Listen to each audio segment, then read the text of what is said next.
There are new drugs out there that can prolong life for patients with fatal diseases or even cure the previously uncurable, but they can cost upwards of $100,000 for each treatment. The textbook example is Gilead's Sovaldi. It can cure hepatitis C, and it costs $1,000 a pill, almost $100,000 for the full treatment. But you will no longer have Hep C, which is definitely a good thing.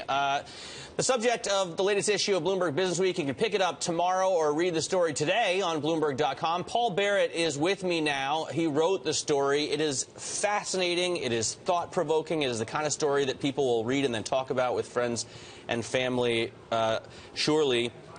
What do you think about this? Is it a new development that drugs cost this much? Well, this is a development that's becoming more obvious in the last couple of years.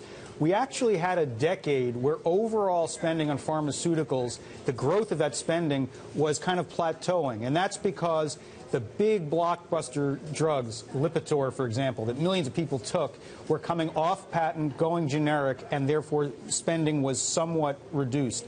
Meanwhile, specialty drugs, drugs for cancer, multiple sclerosis, now hepatitis C were coming on the market, and these drugs were being set at very, very high prices. Now, as these drugs come forward, people are realizing, oh my God, we have sort of a new spending issue with pharmaceuticals for these narrow diseases, many of which are life-threatening. Right, and one of the interesting aspects of this, and I was listening to the story on radio as I drove in, so I spent my entire commute thinking about it, is on the one hand, the drug makers that are charging this much, it seems like they're being unfair. They're holding people's lives for ransom.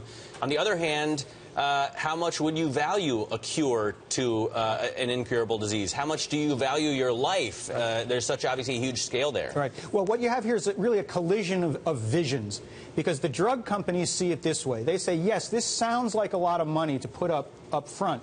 But you put this money up, you, American society, and we will save you hundreds of thousands of dollars in the out years. We will avoid hospitalizations, surgeries, in this case, Hep C, which affects the liver transplants. So pay the money now and be sensible, and then you won't have these payments out into the out years. Now, a liver transplant, by the way, is hundreds of thousands of dollars. Well, it's not $1 million, right. And so you could pay $94,000, I think, for one of these treatments. That's right. Get rid of it in 3 months.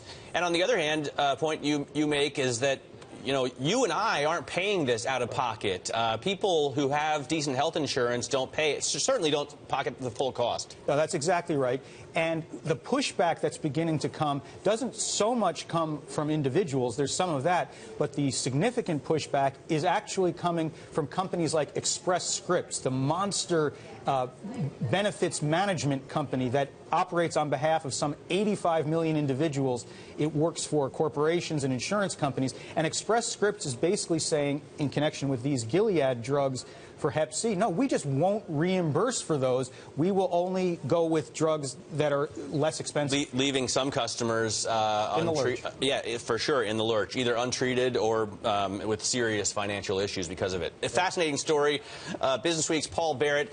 My recommendation, go out and pick it up. I like the paper version, but if you want to read it right away, you can check it out on our website right now at Bloomberg.com.